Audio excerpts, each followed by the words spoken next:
రెండు తెలుగు రాష్ట్రాలు ఇస్తున్న డబ్బు ట్యాక్స్ రూపంలో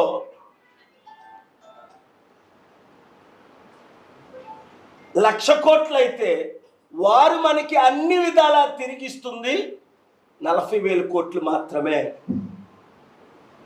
అదే గుజరాత్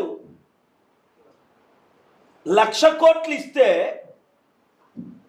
7 లక్షల కోట్లు గుజరాత్కి తిరిగిస్తున్నారు. ఈ సంగతి సాధారణ ప్రజలకు అర్థం అవట్లేదు.